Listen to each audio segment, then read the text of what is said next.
नमस्कार, मैं हूं विनोद कुमार शुक्ला। आप देख रहे हैं आई ऑफ ट्रुथ का साप्ताहिक कार्यक्रम। इस कार्यक्रम में आज हम चर्चा करेंगे लोकसभा में पार्लियामेंट में अभी जो अविश्वास प्रस्ताव आया हुआ है उस पर। मोदी सरकार के खिलाफ अविश्वास प्रस्ताव लाया गया है। मुख्यतः यह अविश्वास प्रस्ताव इसलिए लाया गया है कि विपक्ष की लगातार मांग ये थी कि मणिपुर मामले पर प्रधानमंत्री को जवाब देना चाहिए संसद में, और प्रधानमंत्री या सरकार अभी तक इस मामले में कुछ निर्णय नहीं कर पाई। तो विपक्ष ने एक दांव खेलते हुए अविश्वास प्रस्ताव लाया। अविश्वास प्रस्ताव के जवाब में, अविश्वास प्रस्ताव में जो भी विपक्ष के वक्ता होते हैं या सरकार के जो पक्ष के लोग होते हैं, उसके बाद फाइनली प्रधानमंत्री को उस एक एक प्रश्न पर जवाब देना होता है। तो स्ट्रेटजिकली एक बड़ा और बेहतर मूव था, जहां पर विपक्ष ने अपनी मांग मनवा ली, और एक ये साइकोलॉजिकल और एक ये बात साइकोलॉजिकली ये बात बताने और जनता को समझाने की कोशिश की कि उन्होंने सरकार को अपनी मांग के लिए मजबूर कर दिया। इसके फ़ायदे और नुकसान पर चर्चा करने से पहले अविश्वास प्रस्ताव के बारे में जानने की कोशिश करते हैं कि अब तक अविश्वास प्रस्ताव को लेकर के देश में क्या हुआ है। अब तक 30 से ऊपर अविश्वास प्रस्ताव देश में लाए जा चुके हैं। पहला प्रस्ताव नेहरू जी के खिलाफ 63 में लाया गया था, उनकी चीन को लेकर के जो पॉलिसी थी, और आचार्य कृपलानी, जेबी कृपलानी ने अविश्वास प्रस्ताव लाया था। निश्चित तौर पर इस प्रस्ताव के से कुछ हुआ नहीं, नेहरू जी की सरकार पर कोई फर्क नहीं पड़ा। सबसे ज़्यादा अविश्वास प्रस्ताव इंदिरा जी के खिलाफ आया। उनके कुल 16 साल के टेन्योर में 15 बार उन पर अविश्वास प्रस्ताव का सामना करना पड़ा। लेकिन अगर कोई पहली सरकार जो अविश्वास प्रस्ताव के कारण गिरी थी, वो थी मोरारजी देसाई की सरकार। जब मोरारजी देसाई को अपने दूसरे अविश्वास प्रस्ताव के दौरान उनकी सरकार, हालांकि कोई निर्णय नहीं हो पाया था, लेकिन सरकार गिर गई थी और मोरारजी देसाई को रिज़ाइन करना पड़ा था। इसके अलावा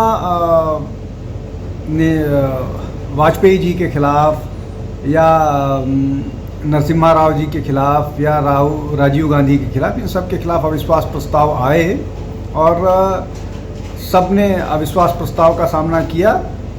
1999 में जो अटल बिहारी वाजपेयी की सरकार के खिलाफ अविश्वास प्रस्ताव आया था, उस अविश्वास प्रस्ताव में उड़ीसा के मुख्यमंत्री तत्कालीन गिरधर गोमांग, जो एमपी भी थे, उनके वोट के कारण एक वोट से अटल बिहारी वाजपेयी की सरकार चली गई थी, और इतिहास में दर्ज है।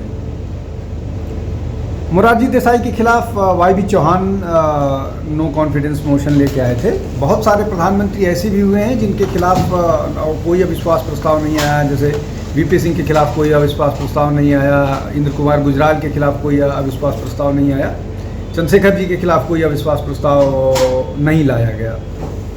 तो ये कुछ प्रधानमंत्री ऐसे हैं जिनके खिलाफ अविश्वास प्रस्ताव नहीं आया है। अब हम वर्तमान परिस्थितियों पर लौटते हैं।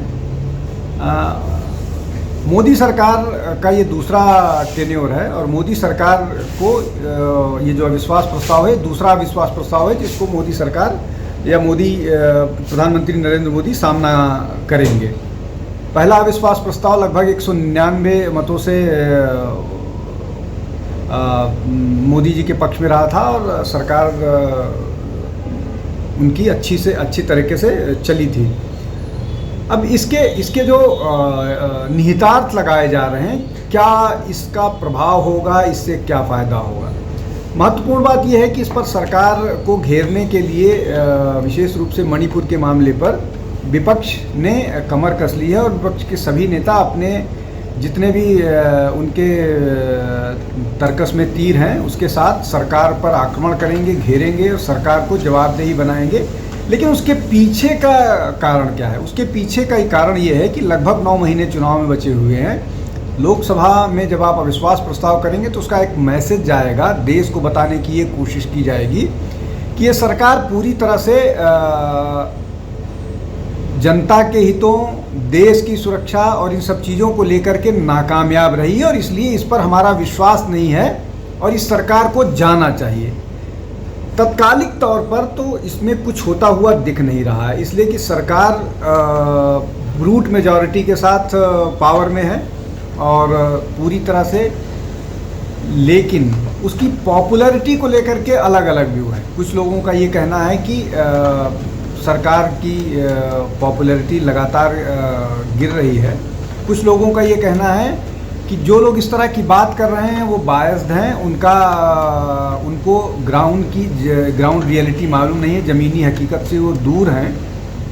और जैसे ही आप केवल मणिपुर की बात करते हैं, आप राजस्थान, छत्तीसगढ़, आप हिमाचल और आप कर्नाटक को इग्नोर करते हैं या आप तमिलनाडु को भूल जाते हैं और सिर्फ जो केंद्र में जो सरकार है उस पर और केंद्र में सरकार से संबंधित जो भी प्रदेश हैं उनकी गलतियों को आप हाईलाइट करते हैं, उनको उजागर करने की कोशिश करते हैं, वैसे ही सारा का सारा मामला विवादास्पद हो जाता है या सारे के सारे मामले पर सीरियसनेस ख़त्म हो जाती है। मणिपुर का वैसा ही मामला है। दूसरा ये कि मणिपुर को लेकर के सरकार के पास अपने तर्क हैं। सरकार का ये कहना है कि ये अभी 2 महीने की स्थितियाँ थोड़ी अलग हैं, लेकिन उसके पहले मणिपुर को लेकर के जिस तरह से काम हुआ है उसमें मणिपुर में शांति बहाल करने में सरकार की बड़ी भूमिका रही। उसमें तर्क आपसा पर सरकार के अपने तर्क हैं और जो मणिपुर पर सरकार के अपने तर्क हैं। आपसा का एरिया घटा है, सरकार इस तरह की बात करेगी और कर रही है, लेकिन जब पार्लियामेंट में इन सब चीज़ों पर चर्चा होगी तो केवल मणिपुर नहीं, सारे विषय आएंगे, न केवल सत्ता पक्ष की तरफ से बल्कि विपक्ष की तरफ से सारी बातें आएंगी। अब विपक्ष इस अवसर को कितना भुना पाती है सरकार को कॉर्नर करने में, या सरकार इस अवसर को भुना करके विपक्ष को एक बार फिर कॉर्नर कर पाती है, ये तो डिबेट के बाद स्पष्ट हो पाएगा। लेकिन जिस तरह की परिस्थितियां हैं या जिस तरह की चीज़ें अभी एक के बाद एक सामने आ रही हैं, अगर राजस्थान की बात करें तो राजस्थान के अपने एक मंत्री ने विधानसभा में प्रश्न किया वहाँ के लॉ एंड ऑर्डर को लेकर के। कर्नाटक में जो मसला आया है लड़कियों के हॉस्टल वाला, उस पर एफआईआर में देर हुई है। तो ये सारी चीज़ें ऐसा नहीं है कि इसको नज़रअंदाज किया जाएगा या नज़रअंदाज कोई भी करेगा। इन सब चीज़ों पर जवाबदेही उन लोगों की भी बनेगी जो लोग कह रहे हैं कि